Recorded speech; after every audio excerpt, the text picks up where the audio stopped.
Hey everybody, welcome back to the channel. We're continuing our read through of Robert Jordan's The Wheel of Time, Book 1, The Eye of the World. We're up to Chapter 3 entitled The Peddler.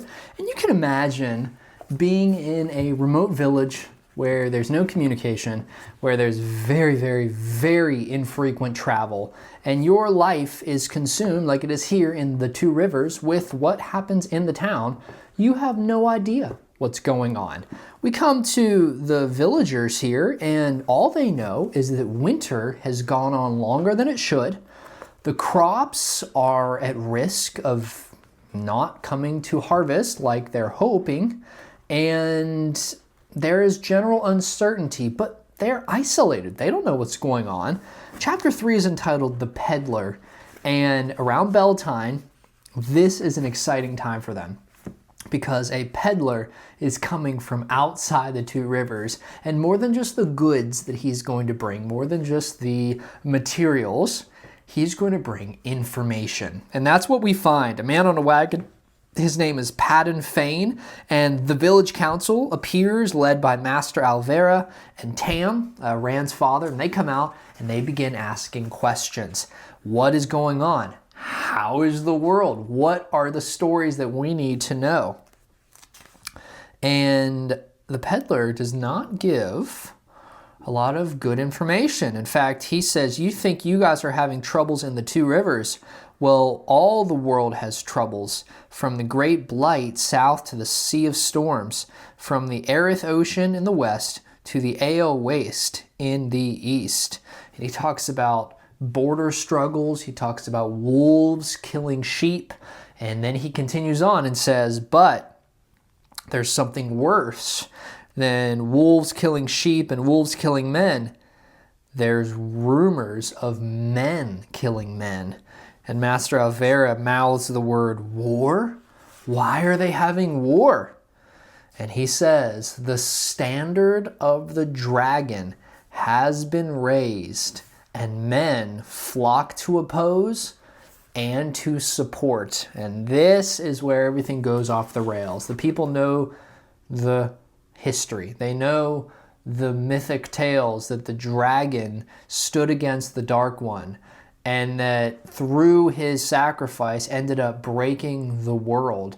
And if the dragon's banner has been raised again, is the dragon back? This warrior from old. Well, the peddler says, no, this is not the dragon. This is a false dragon. The people are asking, well, how do you know that? Has he been proven to be false? And things really begin to go off the rail with fear and accusations until Master Alvera decides this goes beyond mere news from the outside, everyone. It is necessary to be discussed by the village council. And they ask the peddler to come in with them. Well, people sort of drift off, and the boys get together, Rand and Matt and Perrin and others, and they begin talking about the dragon and the history, when the wisdom, Nynaeve, sneaks up on them and scolds them. Now again, she's no older than they are. She's in fact much shorter. And she is scolding them. How dare you all talk about the Dark One? I'm sure you all are not saying things that you shouldn't be saying. And this is just such an interesting dynamic. She's a child, and yet she's given this position of authority. And they respect her. They are trying to answer respectfully. They're trying to argue for their case. But what Rand failed to see in this sort of discourse is that the wisdom was not alone. And actually, Egwene stood a few paces behind the wisdom. And we read, the hood of her soft gray cloak shaded her face, and her big brown eyes held no laughter. If there was any fairness, he thought, that being 2 years older than her should give him some advantage. But that was not the way of it. So again, she can show up, and Rand pretty much melts emotionally and his attention span. And Nynaeve scolds him again. If you're done staring like a moonstruck lamb, Rand, perhaps you could tell me what you all were talking about. And they continue back and forth. Well, Nynaeve did not know that the peddler had arrived. And so the boys tell him that the council's meeting with him right now. And she snaps, "If I know them, they're asking all the wrong questions and none of the right one. It will take the women's circle to find out something useful." She storms off. It leaves Egwene, and she's standing there facing Rand. And Rand just blurts out, "Will you dance with me tomorrow?" And then we read, that was not what he meant to say. He did want to dance with her, but at the same time, he wanted nothing so little as the uncomfortable way he was sure to feel he was with her. And then she answered, "In the afternoon. I'll be busy in the morning." Just a weird response.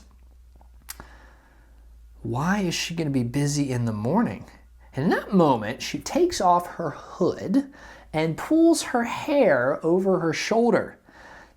And what had happened in this moment? The last time he had seen her, her hair had hung in dark waves behind her shoulder. But now it was worked into a long braid. You remember that when girls become marrying age, they are able to braid their hair. In the morning, unmarried women of marriageable age would dance the pole, right? This is that sort of bell time tradition. They dance around the pole, and that's going to be a time of fun for them.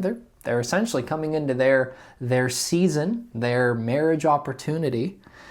He swallowed hard. Somehow it had never occurred to him that she would reach marriageable age at the same time that he did. Clearly there's a 2-year gap, but boys, I guess, are a little older. The women are younger by the time they hit marrying age. Well, they go back and forth, and again, now Rand just sort of trips over his words. He is all flustered. Clearly, she is thinking marriage. And he is thinking marriage, but he's also not thinking marriage. And they sort of get into a little spat where she talks about wanting to travel, and she wants to maybe even become the wisdom in a nearby village. And Rand sort of scoffs at her. "Well, that means that you would never get married." And she snaps back, "Oh, are you thinking about marriage?" And it doesn't go well from there. Well, she storms off, but not far enough away as Rand thought, because the boys show back up and they found another person who had seen the Dark Rider. And they start talking about it. "Where?" Rand said. Did anybody else see him?" Well, Lady Moraine gave this third boy, Perrin, a coin as well, like she had done to Matt and to Rand as well. And they're finally, so Perrin's seen it. Have you tried to tell anybody? "No, well, we believe you." And as the chapter ends, Egwene suddenly popped back into the room. "What are you talking about?" And Rand knows that they've been caught. Well, the boys just tell all. They tell exactly what they've seen. They tell what they've thought.